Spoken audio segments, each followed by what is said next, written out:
Bollywood actor Saif Ali Khan కు shock తప్పేలా లేదు. పటౌడీ కుటుంబానికి చెందిన 15,000 కోట్ల రూపాయల ఆస్తులను ప్రభుత్వం స్వాధీనం చేసుకునే అవకాశాలున్నాయని తెలుస్తోంది.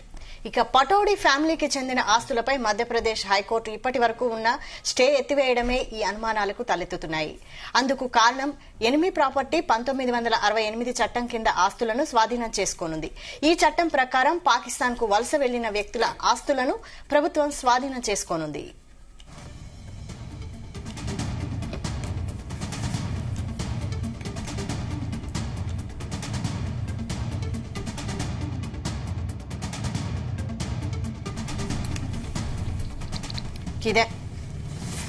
ఇదే అంశంపై మరిన్ని అప్డేట్స్ మా ప్రతినిధి రాధాకృష్ణ అందిస్తారు. Radhakrishna. Good afternoon Vaishali. Bollywood actor Saif Ali Khan సంబంధించి మరొక ఆసక్తికర అంశము ఇప్పుడు వెలుగులోకి వచ్చింది. ఎందుకంటే దాదాపు మధ్యప్రదేశ్ లో ఉన్నటువంటి 15,000 కోట్ల ఆస్తులకు సంబంధించి ఒక అంశం ఇప్పుడు వెలుగులోకి వచ్చింది. ఈ అంశం అంటే 15,000 కోట్లకు సంబంధించిన ఆస్తులను ప్రభుత్వం స్వాధీనం చేసుకునే అవకాశం ఉన్నట్టుగా తెలుస్తా ఉంది. ఇప్పటికే దీనిపైన గత కొద్ది రోజులుగా మధ్యప్రదేశ్ హైకోర్టులో వాదనలు కొనసాగుతున్నాయి. ఎందుకంటే ఇవి తమంతా మా ముత్తాత వారసత్వం నుంచి వచ్చిన ఆస్తులుగా పరిగణించాలి. మధ్యప్రదేశ్ లో ఉన్నటువంటి ఆస్తులను, భూములను, అదేవిధంగా భోపాల్ లో ఉన్నటువంటి అహ్మదాబాద్ ప్యాలెస్ తో పాటు వివిధ రకాల పెద్ద ఎత్తున ఉన్నటువంటి భూములను తమ వారసత్వ ఆస్తులుగా గుర్తించాలని చెప్పేసి సైఫ్ అలీ ఖాన్ సంబంధించి అదేవిధంగా అతని కుటుంబ సభ్యులు కోర్టును ఆశ్రయించారు. అయితే దీని మొత్తం నేపథ్యం చూసుకుంటే ఏంటంటే గతంలో స్వాతంత్రానికి ముందు 1947 కు ముందు ఉన్నటువంటి అక్కడ మధ్యప్రదేశ్ లో పరిపాలించిన రాజుల ఆస్తులను సంబంధించి ప్రభుత్వం అంటే విభజన తర్వాత పాకిస్తాన్ కు వెళ్లిన వారిని పాకిస్తాన్ కు వలస వెళ్లిన వారి ఆస్తులను ప్రభుత్వం స్వాధీనం పరుచుకునేందుకు కొత్త చట్టం తీసుకొచ్చింది. అది 1968 ప్రాపర్టీ ఎనిమి ప్రాపర్టీ చట్టం 1968 తీసుకొచ్చింది. దీని కింద ఏంటంటే పాకిస్తాన్ కు శత్రుదేశంగా ఉన్నటువంటి పాకిస్తాన్ కు వలస వెళ్లిన వారికి ఆస్తులను ప్రభుత్వం స్వాధీనం పరుచుకునే ఒక చట్టాన్ని తీసుకొచ్చింది. ఈ చట్టం కింద ఉన్నటువంటి మధ్యప్రదేశ్ లో భూపాల్లో ఉన్నటువంటి ఈ పటోడియా ఫ్యామిలీకి సంబంధించిన నవాబు ఫ్యామిలీకి సంబంధించిన ఆస్తులను ప్రభుత్వం గుర్తించింది.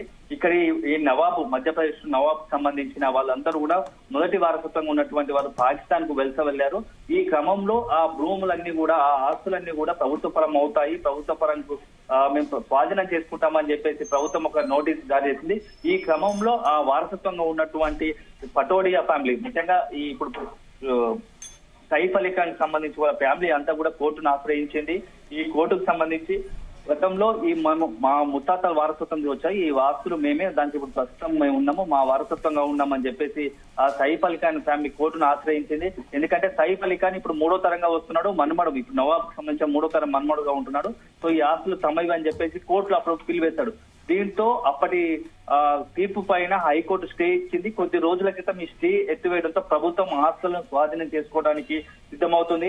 అయితే ఈ సంబంధించి వాదన సమయంలో కొంత ఈ యొక్క సైఫ్ అలీ ఖాన్ కు కొంత ఊరట లభించే కొంత వాదన వినిపించాలని అవకాశం ఇచ్చినప్పటికీ దానికి సంబంధించి గడువు ముగిసింది. అంటే మొన్నటికి ఈ నెల 21తో గడువు ముగియడంతో దీనికి సంబంధించి సైఫ్ అలీ ఖాన్ సంబంధించి ఎటువంటి అడ్వకేట్లు కావచ్చు, న్యాయవాదులు సైఫ్ అలీ ఖాన్ తరఫున ఈ పటోడియా ఫ్యామిలీ తరఫున ఎవరు కూడా కోర్టులో వాదన వినిపించలేకపోవడంతో ప్రభుత్వం ఇక ఆస్తులను స్వాధీనం చేసుకోవడానికి సిద్ధపడుతుంది.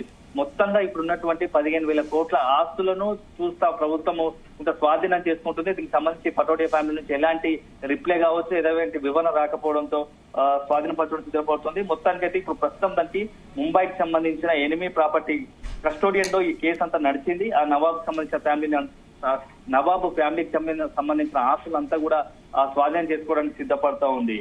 వైశాలి. అంటే రాధాకృష్ణ, ఇప్పుడు పటోడీ ఫ్యామిలీకి చెందిన ఆస్తులపై మధ్యప్రదేశ్ హైకోర్టు ఇప్పటి వరకు స్టే ఎత్తేసింది కాబట్టి ఏంటి మరి ఫర్దర్ గా సైఫ్ అలీ ఖాన్ ఏ విధంగా ముందుకెళ్ళిపోతుంది? అంటే ప్రస్తుతం ఉన్న సిచ్యువేషన్ లో ఇప్పుడు సైఫ్ అలీకి సంబంధించి ఏంటంటే గత కొద్ది రోజులు అంటే అతనికి ఒక 5 రోజుల క్రితం అతనిపై దాడి జరిగింది. సో ఈ దాడి నేపథ్యంలో కోర్టుకు హాజరు కాలేదా అనేది కూడా కొంత చర్చ జరుగుతుంది. ఎందుకంటే ప్రాణాపాయ స్థితిలో తీవ్ర గాయాలతో ఆసుపత్రిలో చేరారు. ఈ క్రమంలో ఇటు ఉన్నటువంటి పరిస్థితుల్లో తన ఆ కోర్టులో వాదనలు వినిపించడానికి స్వయంగా హాజరు కాలేని నేపథ్యంలో ఈ సంబంధించిన స్టే ఎత్తేసిందా అని చెప్పేసి ఒక అంశం చర్చ జరుగుతుంది. కాకపోతే ఇక్కడ దానికి సంబంధించిన న్యాయవాదులు కూడా ఎటువంటి వివరణ ఇవ్వలేదు. తరఫున పటోడి ఫ్యామిలీ తరఫున కావచ్చు, సైఫ్ అలీ ఖాన్ తరఫున. సో మొత్తానికైతే ఈ కేసుకు సంబంధించి ఇక్కడ నుంచి ప్రభుత్వం అఫీషియల్ గా ఈ యొక్క సైఫ్ అలీ ఖాన్ పటోడియా ఫ్యామిలీకి సంబంధించిన ఆస్తులన్నీ కూడా స్వాధీనం చేసుకోవడానికి సిద్ధపడుతుంది. తదుపరి ఏదైనా ఉంటే న్యాయ సలహా తీసుకుని పటోడియా ఫ్యామిలీ కావచ్చు ఇంకా ముందు కోర్టు పై కోర్టు కూడా వెళ్లే అవకాశం కనబడతా ఉంది. Right, thank you Radhakrishna.